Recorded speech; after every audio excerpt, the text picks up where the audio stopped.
പിന്നെ ഒരു ജില്ലാ കമ്മിറ്റി, ജില്ലാ സെക്രട്ടേറിയറ്റ്, അതിന്റെ ചരിത്രമാണ് പറയേണ്ടത്. പലിശക്ക് പണം കൊടുത്ത് നടന്നിരുന്ന ഒരുത്തൻ, സ്ഥലം വടക്കഞ്ചേരി, ബഹുമാന്യനാണ് കേട്ടോ, ഭയങ്കര ബഹുമാന്യനാണ്.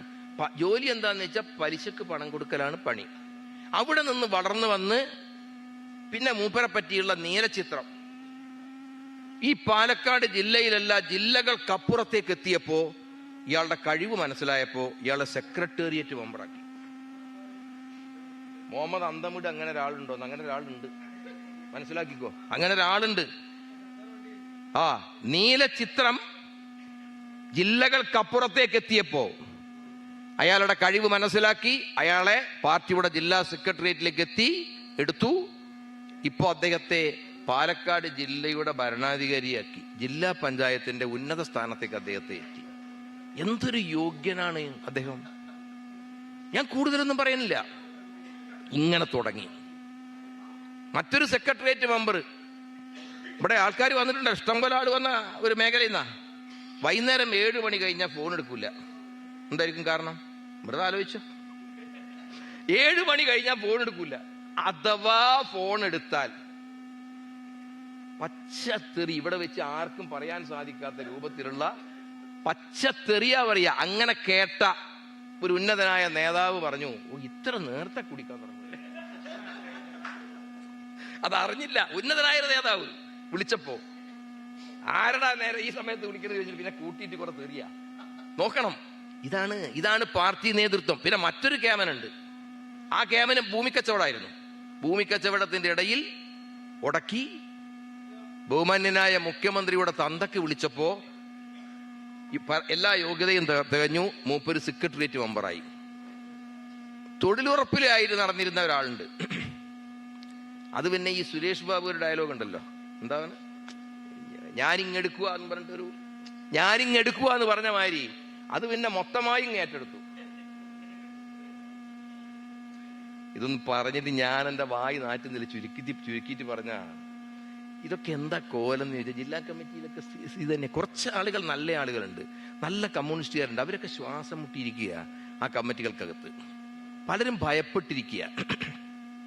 ഇവിടെ ഒറ്റയടിക്ക് ഞാനൊരു ഉദാഹരണം പറയാൻ നിങ്ങൾക്ക്, ഒരു കുഴപ്പമില്ല. നമ്പൂരിക്കുട്ടി, നമ്പൂരിമാർ ഇവിടെ ഉണ്ടാവും ഈ കൺവെൻഷൻ, തച്ചലാട്ടിൽ വന്നിട്ടുണ്ടാവും, ഒരു ക്ഷമിക്കുക. ഒരു ഉദാഹരണം പറയാണ്. നമ്പൂരിക്കുട്ടി വെറുതെ ഇങ്ങനെ ഇരിക്കുമ്പോ ഈ ഉള്ളിങ്ങനെ തിന്നത്രേ, ഉള്ളിങ്ങനെ തിന്നാണ്. അപ്പൊ വേറൊരാൾ ചോദിച്ചു, എന്തപ്പോ ഈ നമ്പൂരിക്കുട്ടി ഉള്ളി തിന്നാണ്? അപ്പൊ നമ്പൂരിക്കുട്ടീന്റെ കൂടെ ഉള്ള ആള് പറഞ്ഞു, അങ്ങനെ നമ്പൂരിക്കുട്ടി അങ്ങനെ ഉള്ളിയൊന്നും തിന്നില്ല, എപ്പോഴെങ്കിലും വല്ല കള്ളൊക്കെ കുടിക്കുമ്പോ ഈ കുട്ടിയിട്ട് കുറച്ച് ഉള്ളി തിന്നു. അപ്പൊ ഇയാൾ അന്തം വിട്ടു, കള്ളും കുടിക്കുവോ നമ്പൂരിക്കുട്ടി? അങ്ങനെ കള്ളൊന്നും കുടിക്കൂല എന്ന്, എപ്പോഴെങ്കിലും വല്ല പോത്തിറച്ചിയൊക്കെ തിന്നുമ്പോ അത് കൂട്ടിയിട്ട് കുറച്ച് കള്ളു കുടിക്കുന്നല്ലാതെ. അപ്പൊ പോത്തിറച്ചിയും തിന്നുവെന്ന് നമ്പൂരിക്കുട്ടി എന്ന് ചോദിച്ചു. അപ്പൊ പറഞ്ഞു, അങ്ങനെ പോത്തിറച്ചി തിന്നണമെന്നല്ലാന്ന്, ഊന് കയ്യിലുള്ള കാശൊക്കെ നഷ്ടപ്പെട്ട് എവിടുന്നെങ്കിലും പോക്കറ്റ് അടിച്ചിട്ടോ പിടിച്ചിട്ടോ കാശ് കിട്ടിയിട്ടുണ്ടെങ്കിൽ കുറച്ച് പോത്തിറച്ചിയും കള്ളും വാങ്ങി കുടിക്കുന്നല്ലാതെ. പാവം നമ്പൂരിക്കുട്ടി, ഓൻ ഉള്ളി തിന്നും, അതിന്റെ അപ്പുറം യാതൊന്നുമില്ല. എത്ര പാവ! ഇതാണ് CPM-ന്റെ പാലക്കാട് ജില്ലാ കമ്മിറ്റിയുടെ ഇപ്പോഴത്തെ ഒരു സാഹചര്യം. ഒരു പഞ്ചായത്ത് തെരഞ്ഞെടുപ്പ് കഴിഞ്ഞപ്പോ ഇതിന്റെയൊക്കെ റിസൾട്ട് വന്നില്ലേ? എന്തുണ്ടായത്? മണ്ണാർക്കാട് ഇപ്പൊ ഒരു പാർട്ടി ഏരിയ സെക്രട്ടറി വന്നിട്ടുണ്ട്, നാറാണൻ പോയിട്ട് പറയുക, അവർ ഏരിയ കമ്മിറ്റിയിൽ, നല്ല ലോക്കൽ കമ്മിറ്റിയിൽ എല്ലാ സീറ്റും പോയാലും വേണ്ടില്ല. പോയ സ്ഥലം എടത്തനാട്ടുകാരിയ, ഒക്കെ പോയാലും വേണ്ടില്ല, ഇവർ കുലുങ്ങില്ല. അപ്പൊ അവിടെ ഷമീർ എന്ന് പറഞ്ഞിട്ടൊരു മിടുക്കനായ കുട്ടി, ഓൻ പറഞ്ഞു, ഇങ്ങനെ വേണം പാർട്ടി സെക്രട്ടറി ആയ, ആകെ തോറ്റാലും ഒരു കുലുക്കോല കേട്ടോ, ഇങ്ങനെ വേണം ഒരു പാർട്ടി സെക്രട്ടറി. ഇജാതി എനിക്കറിയില്ലേ ഇതൊക്കെ, ഷാനിഫ് പോസ്റ്റ് ഇട്ടതാ.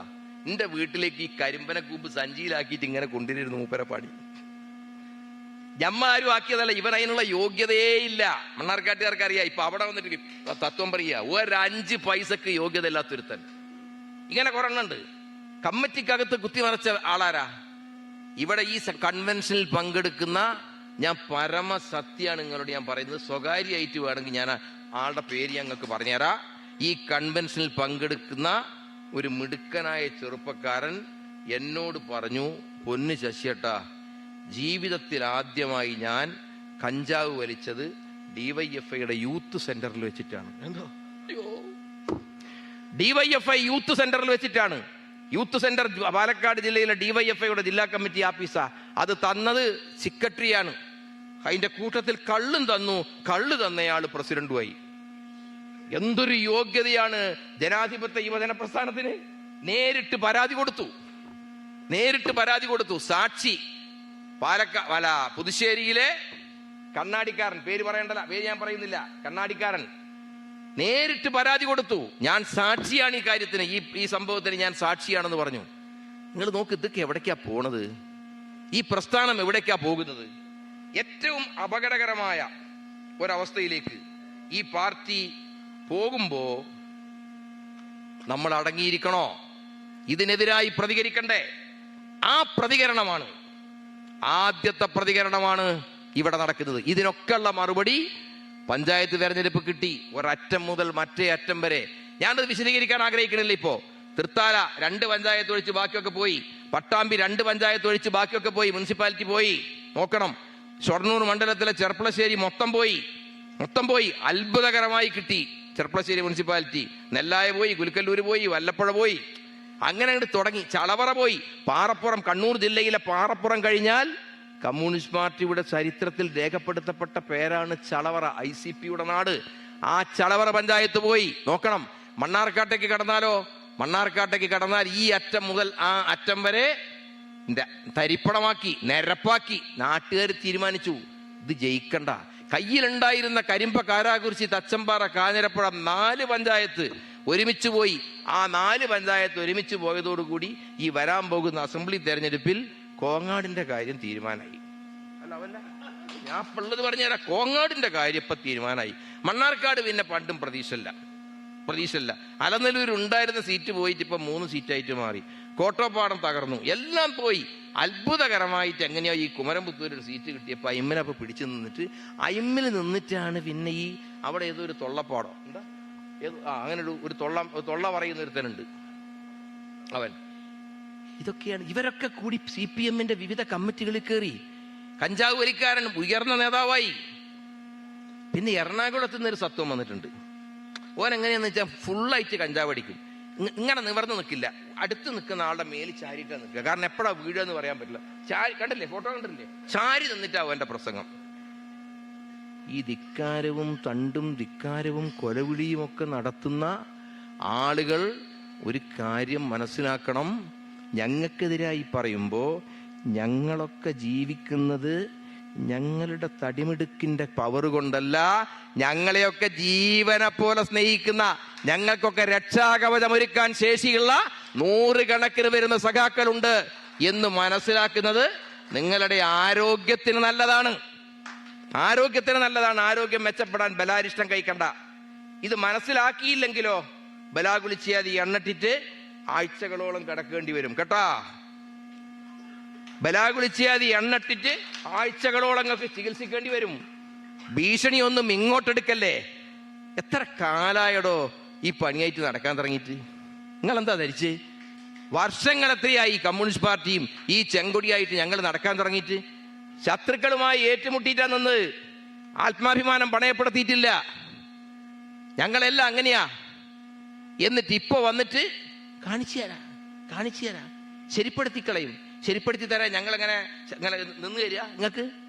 ആ തോന്നലൊക്കെ അവിടെ മനസ്സിൽ വെച്ചാൽ മതി. ഇങ്ങനെ ഈ തെമ്മാടിത്തരങ്ങളൊക്കെ അനുസരിക്കുന്നവർക്ക് മാത്രമേ പാലക്കാട് ജില്ലയിലെ CPIMൽ നിൽക്കാൻ പറ്റൂ. എങ്കിൽ ഞാനൊരു കാര്യം പറയുന്നു, നിങ്ങളുടെ ധിക്കാരത്തിന്റെ മുമ്പിൽ വായ പൊത്തി നിൽക്കാൻ നായ്ക്കളെ കിട്ടും, ഉശിരുള്ള ഒറ്റ കമ്മ്യൂണിസ്റ്റുകാരനെ കിട്ടില്ല എന്ന വിവരം അറിയിക്കാൻ ഞാൻ ആഗ്രഹിക്കുക. നായ്ക്കളെ കിട്ടും, പുറകെ നടക്കാൻ, വാലാട്ടി നടക്കാൻ നായ്ക്കളെ കിട്ടും നിങ്ങൾക്ക്. പക്ഷെ ഉശിരുള്ള ഒരൊറ്റ കമ്മ്യൂണിസ്റ്റുകാരനെ കിട്ടില്ല. ഈ വികാരം മുഴുവൻ നേതൃത്വം മനസ്സിലാക്കുന്നില്ല എന്ന പരാതിയാണ് ഞങ്ങൾക്കുള്ളത്. ഞങ്ങളിപ്പോ സ്റ്റേറ്റ് നേതൃത്വത്തിനെ സംബന്ധിച്ച് അര വാക്ക് പറയില്ല. പക്ഷേ സ്റ്റേറ്റ് നേതൃത്വം ഇത് മനസ്സിലാക്കണം. ഇത് മനസ്സിലാക്കി ഇക്കാര്യത്തിൽ ആവശ്യമായ ഇടപെടലുകൾ നടത്താൻ തയ്യാറാകണം. സംസ്ഥാന സെക്രട്ടറിക്ക് എത്ര പരാതി കൊടുത്തു, അനങ്ങിയില്ല. ഇവിടെ ഞാൻ പറയട്ടെ, പാർട്ടി ഭിന്നിച്ചു പോവുകയാണ്, പാർട്ടി കൂടുതൽ ശോഷിച്ചു വരികയാണ്. ഈ അവസ്ഥയിൽ പാലക്കാട് ജില്ലയിൽ പ്രത്യേകമായ ശ്രദ്ധ വേണ്ടേ? ഇവിടെ ഇടപെടണ്ടേ? സംസ്ഥാന സെക്രട്ടറി ഇടപെടണ്ടേ? ഇവിടെയാണ് ഞാൻ പറയുന്നത്, ഈ എല്ലാ സഖാക്കളെയും ചേർത്ത് പിടിച്ചിരുന്നൊരു മനുഷ്യനുണ്ടായിരുന്നു കമ്മ്യൂണിസ്റ്റ് പാർട്ടിക്ക്. CPM വിമത കൺവെൻഷനിൽ PK ശശി പങ്കെടുത്ത് സംസാരിക്കുകയാണ്. വലിയ തരത്തിലുള്ള വിമർശനമാണ് ഉന്നയിക്കുന്നത്. പ്രത്യേകിച്ചും സുരേഷ് ബാബുവിനെതിരെയൊക്കെ വലിയ തരത്തിലുള്ള വിമർശനം ഉന്നയിക്കുന്നു. യാതൊരു വിവരവുമില്ല എന്ന് പറയുന്നു, പത്രം പോലും വായിക്കുന്നില്ല എന്ന് പറയുന്നു. കൺവെൻഷൻ കണ്ട് CPIM നേതൃത്വം തെറ്റ് തിരുത്താൻ തയ്യാറാകണമെന്നുള്ള ആവശ്യം ഉന്നയിക്കുന്നു. അതുപോലെ ഒരുപാട് ആളുകളുടെ പേരെടുത്ത് തന്നെയാണ് ഈ ശശി വിമർശനം ഉന്നയിക്കുന്നത്. അതിരൂക്ഷമായിട്ടുള്ള വിമർശനം തന്നെയാണ് ഉന്നയിക്കുന്നത്. PM ആർഷോയെ അടക്കം വിമർശിക്കുന്നുണ്ട്. എന്തായാലും 1.5 മണിക്കൂറോളം നീണ്ടു നിൽക്കുന്ന ഒരു പ്രസംഗമാണ് ഇപ്പോൾ PK ശശി ഈ ഒരു കൺവെൻഷനിൽ നടത്തുന്നത്. അതിൽ CPM-നെതിരെ LDF-നെതിരെ അതിരൂക്ഷമായിട്ടുള്ള വിമർശനം, പാർട്ടി സംസ്ഥാന നേതൃത്വത്തിനും ജില്ലാ നേതൃത്വത്തിനും ഒക്കെ എതിരെ അതിരൂക്ഷമായിട്ടുള്ള വിമർശനം തന്നെയാണ് ശശി ഇപ്പോൾ ഉന്നയിക്കുന്നത്. അതിൻ്റെ